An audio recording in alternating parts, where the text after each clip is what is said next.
2, 1. We are live. Unbelievable. It's James Ski, your host of the LinkedIn Teardown, with our wonderful guest today, Andy Champion. Andy, how are you? I'm fantastic, James. Good morning. How you Good doing? morning to you. I'm excellent. I'm perking up.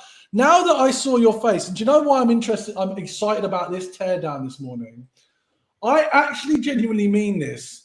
You are one of the very few go-to market leaders in the UK that at your age still looks happy. Life's too short not to be, right? I mean, you can look at life through different lenses. And one thing I've come to learn is that, and you know, I don't belittle this, but we can make active choices even in the toughest of times to choose how we look at life. And sometimes that's really hard, but you know, life is full of surprises, is full of challenges. And one of the best things about it is the person that we are today doesn't need to be the person we are tomorrow. So yeah, I'm happy, I'm having fun. And if I wasn't, then I'd figure out how to find something that I was doing that would give me fun. Well, it's great advice, and I'm excited to learn more about your philosophy. I'm just letting LinkedIn, the world know we are live with Andy Champion.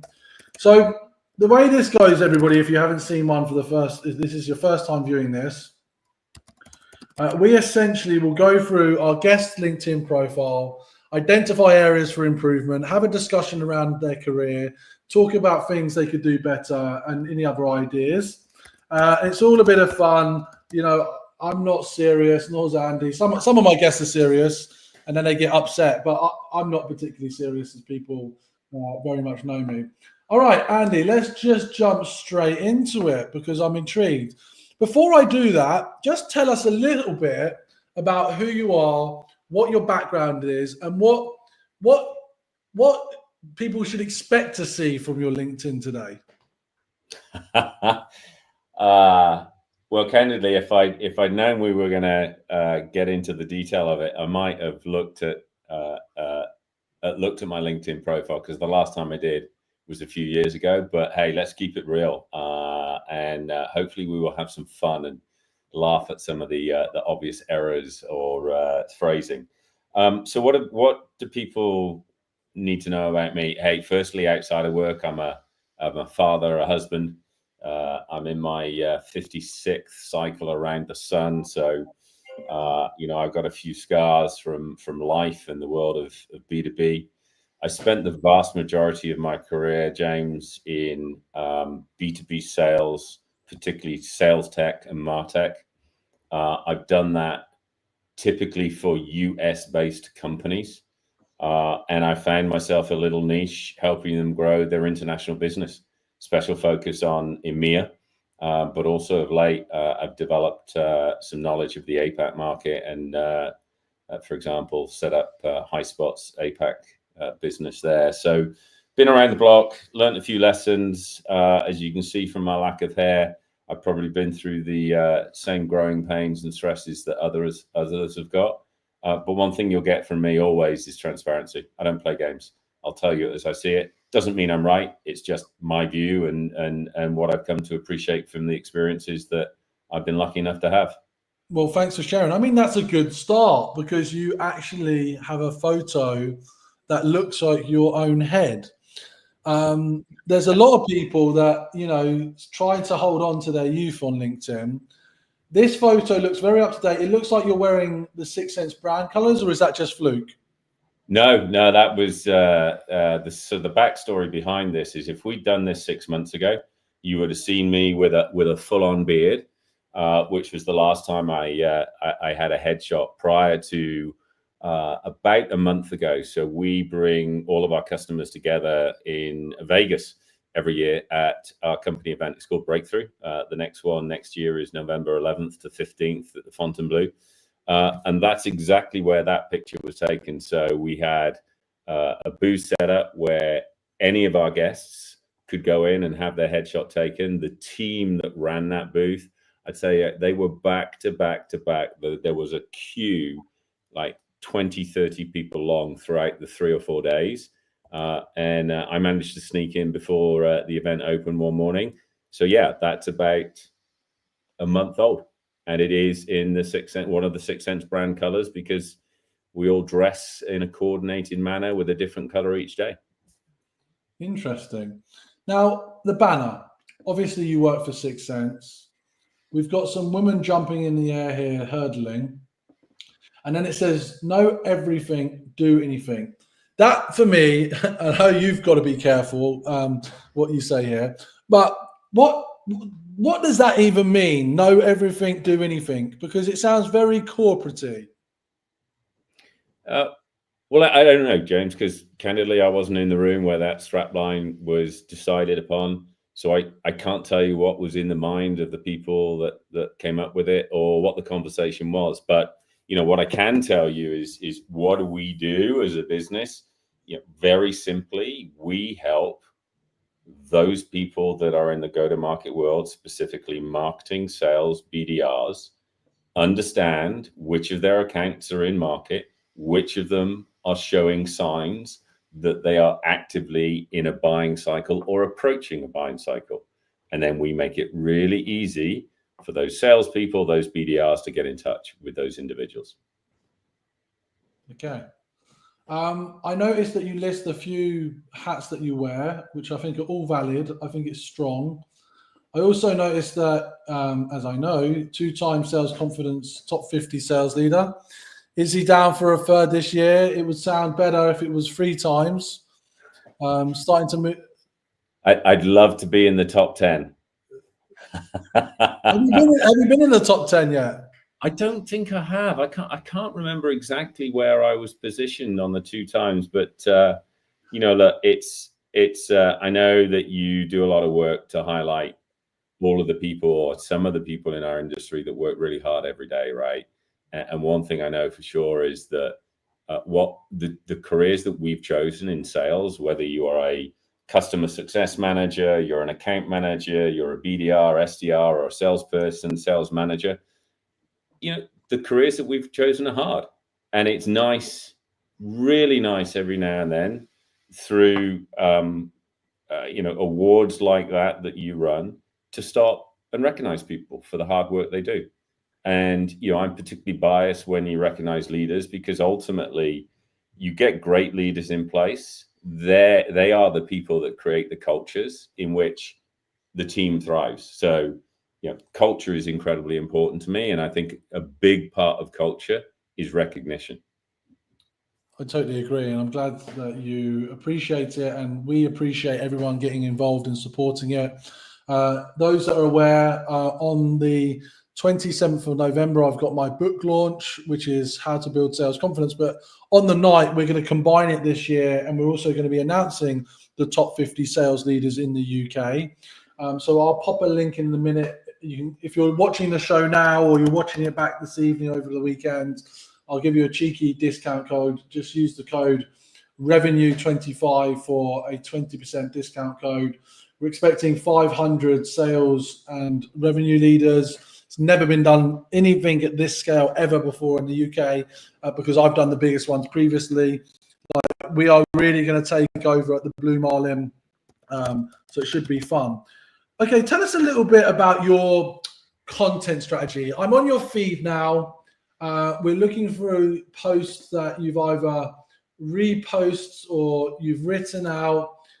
I'm guessing you get fed quite a lot from your marketing team. Is there anything particularly that you enjoy posting about or getting involved in? Yeah, absolutely.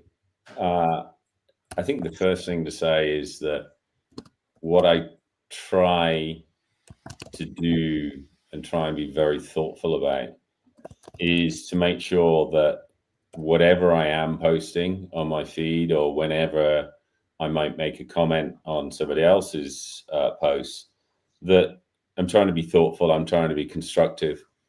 You know, in terms of the content, yes, I'm very fortunate in that content is made available to me for Sixth Sense and previously with other places I've worked. But within that content, I think it's important that there's, you know, at least some sort of consistency, some sort of thread.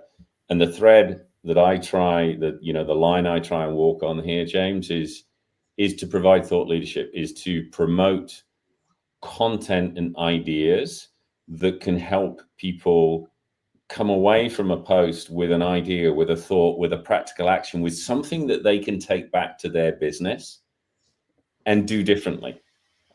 And through that, hopefully raise the tide for everybody. Because, you know, if we as an industry raise the tide for salespeople, for BDRs, you know, in the world of marketing, if I can help through that, help marketers engage with their customers in a better way, the tide rises for everybody. And when that tide rises, we all benefit. Everybody in the community benefits. It's not just about 6 Sense. It's not just about our customers. It's about the wider industry. Because if we're all doing well, we're all going to benefit from that. And it might sound like a big, hairy, audacious goal, but I genuinely believe that when you bring human beings together with a common goal and you unite and you lean into that goal, that you're stronger together. And so for me, it's like, how can I be a catalyst for that? How can I provide content to people that hopefully is interesting, but also is thought provoking and gives them some new ideas? I will say, and I think that's super powerful what you've said there. I think this idea that, you know, let's be honest, someone like you is not necessarily that accessible to people that are not in your professional standing in terms of seniority, or shall I say your wonderful age bracket. But LinkedIn gives you the ability to share that knowledge and express yourself in a way that is accessible to others, who they can then learn from it. And I think this is why LinkedIn's become so valuable, because that's game changing. You know, if a marketing leader is trying to crack the challenges between, I don't know, synergy between sales and marketing, or they want to fix something between their marketing outbound, or how they need to work with SDRs, and what you need to do, I think you're giving them that knowledge. That's inspiring. And that's making a difference to people's careers. That's making a difference to people's outcomes, output. So yeah, I think it's great. And do you enjoy getting the engagement? Like, do you respond to comments if people come back to you? Yeah. Let me come back to that, because I think I just want to underline something that you said that's really, really important. You spoke about the fact that potential buyers, you know, are engaging with content, are educating themselves. And, you know, we recently ran a survey and we released the results. And we looked at over 2,500 buyers. And it turns out, no surprise to anyone, that on average, the buying group stakeholders are 70% through their buying decision before they make contact with any potential solution provider. Wow. And so they're 70% of the way through. Now, if you go back 10, 12 years ago, the Challenger sale, which first introduced this idea, they would have told you it's somewhere around sort of 56%, if I remember the numbers correctly. So the fact is that getting your thought leadership out there is way more important than ever. And doing it in a way that is constructive, that is aligned to helping educate people, is a specific strategy that, if you do it well, will help you stand out from the crowd. And it's, you know, there's a lot of noise in our lives. There's a lot of noise on LinkedIn. The challenge we all have is to stand out as signal, right? Is to stand out from that noise as a signal that people want to hear, to listen and learn from. And so when people are thinking about posting on LinkedIn, being very aware and thoughtful about that, thinking about how can you use it to proactively set yourself out as a thought leader, will probably stand you in good stead as a salesperson, as a BDR. It's not the volume that you speak, but the words that you use. I love that. And I love the fact that you highlight the importance of trust and building familiarity with the people. because I think now there is so much noise, and we're only going to get more noise because of AI personalized noise that we know isn't personalized. And so unless you are putting yourself out there, and this is actually why I'm finding these are so successful, because right now, at least for the moment, you are talking to me like I actually heard. Like, this is not my AI clone, Andy, even if you are hoping to meet him. And I believe you're you. So, like, this is a great way to differentiate yourself. You know, white books, ebooks, recorded content, that all of that can be faked. And so, I think in the world now of AI, you've got to work harder to stand out and build your personal brand. Okay, let's go back to this LinkedIn profile. I'm seeing some great content. You are active. You are putting out interesting content here, which is really cool. Okay, let's hear something on the not so positive side. Like, what upsets you about LinkedIn? What gets you frustrated about LinkedIn these days versus how you may have used it 10 or 15 years ago?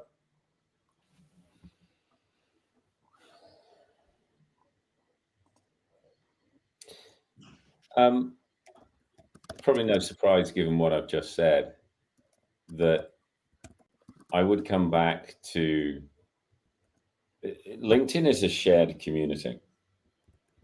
And it's also an absolutely massive community. I remember I got a note from LinkedIn a few months ago saying, "Congratulations on your 20-year anniversary." Wow. And I'm like, the first thing is, I really can't believe where those 20 years are gone. It's just like, I remember joining LinkedIn, and I can tell you exactly where I was, which is kind of weird because there's only a few times in my life when I could tell you exactly where I was. I joined LinkedIn in the middle of Paddington Station because someone said to me, "Hey, there's this new platform. It really could be quite good." And I joined it, and for the first few months, I just didn't get it right. There was much less content. There were fewer people. And here's the thing: I had a very small network. And it was only after a bit of time that I understood that a fundamental part of success was about building connections. And when you think about it, I probably should have known that already, because just like in life, a lot of life is about building connections, is about having experiences with people. It's about those shared experiences that bring you together. And really, LinkedIn is kind of no different from that. So what I would say is, it is our community, and we choose the culture that we build for ourselves on LinkedIn. And again, being thoughtful and deliberate about that, I think is a really important rule. And look, there's a golden rule. If you're tempted to post something that you wouldn't say to somebody in person, you might want to pause and think about it. And occasionally we do see people that have very, very strong views, and it's okay to have strong views. It's absolutely important to sometimes have a difference of views. Diversity is incredibly important. But I think it's always important to be respectful, to be thoughtful, and ultimately to be led by data, right? I think that's super interesting. It's, we used to have a saying when I worked at LinkedIn was like, don't post anything that could end up on the front page of the New York Times. So I thought, okay, I'll get close to the line, but I know where that line is because I don't want to end up on the front page. And I think it is absolutely about being thoughtful. And so I totally respect what you're saying. Let's just zip over about some of your previous experience. I'm sensing that there's a revolution right now happening with AI. And if you go back to some of these companies, I actually had dinner with the ex co-founder CEO in Dublin. Donald? Is it Donald? Howard? Howard. Yes, Howard. Have you seen his new platform, Rome, that he's building? I haven't seen that for about 5 years, but I know it's been a project close to his heart that he set up not long after he finished at Yext. Check it out. It's very cool. if you look at how you build sales teams at Yext, then DocuSign, then HighSpot for 3 years, now 6sense, 2024. I personally believe that sales tech made before 2024 is really going to struggle because of AI. And I just wanted to get your perspective on where does AI play now within sales and MarTech? What should we be scared about? What should we be comfortable with? Where are things going to be in 2025 and beyond, if you'd like to share? It's a really good question, James. And I think that we're all very curious to see where the AI revolution takes us. And I suspect that it will continue at pace. And when you think about other things that sit alongside AI, like the potential of quantum computing and just how that is going to completely revolutionize computing power, you bring that together with AI, and the pace of change is likely to continue to be very considerable. What I would say, and one thing that I think is really important to appreciate for all of us right now, if there's one thing to take away, is that I firmly believe that it is a better together story. It is not an either or. It is about humans empowered through AI. Now, that may change at some point in the future, but right now it's a better together story. And you see this playing out across LinkedIn. We're talking about LinkedIn today. You see this right now, particularly in the area of outreach. The cadences as they were, the concepts of some businesses out there with AI, BDRs, and indeed 6sense has capabilities in and around outbound and inbound agents. And what we've come to see is that our BDRs love working with their AI agents because it empowers them. It raises them out of having to think about, for example, writing copy, writing a sequence, being available 24 hours a day. It raises them out of that so that they can drive genuine connections with potential stakeholders.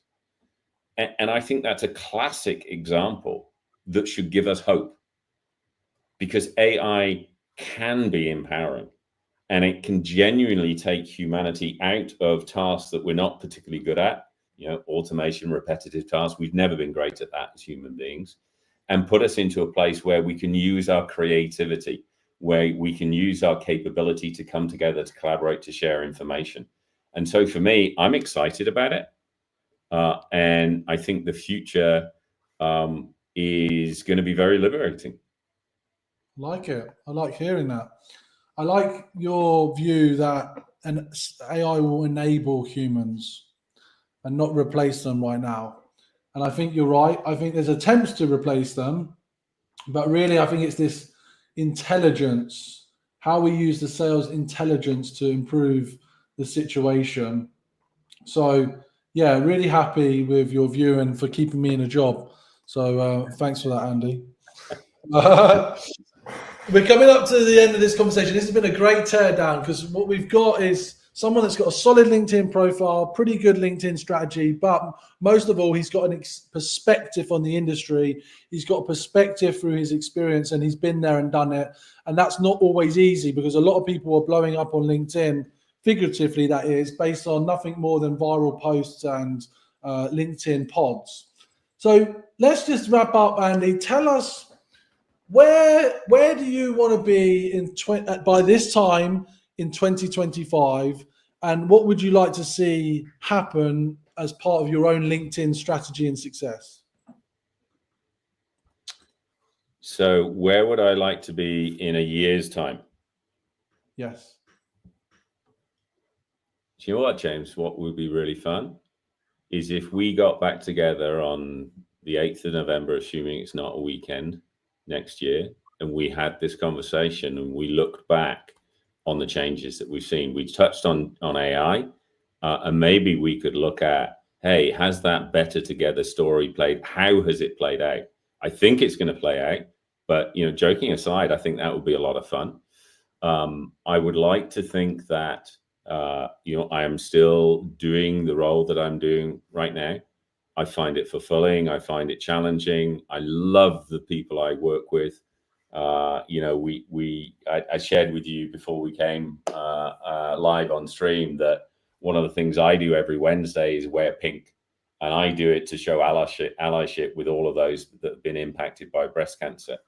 2 weeks ago on Wednesday, the entire London office at Sixth Sense came together, and everybody wore an item of pink. And it filled my heart with joy. And you know what? We had some fun. We did a cake and bacon sale. We raised about $1,200, 800, 900 quid for charity. And we came together and connected as human beings. So if I get to enjoy things like that in a year's time, that will make me a very happy man. And I'd love to come back to you and do another teardown in a year's time and say, hey, what have we learned in the 12 months ahead? Absolutely, Andy. Let's do it, and let's see if we can get and break 10,000 followers maybe for a celebration. And I'll send you a beer. I look forward to hanging out soon. This has been the LinkedIn Teardown with Andy Champion, your host James Ski. Lots more to learn. Follow Andy Champion on LinkedIn and other channels, and make any suggestions in the comments on who you would like to see on the show. Just bear with me, Andy.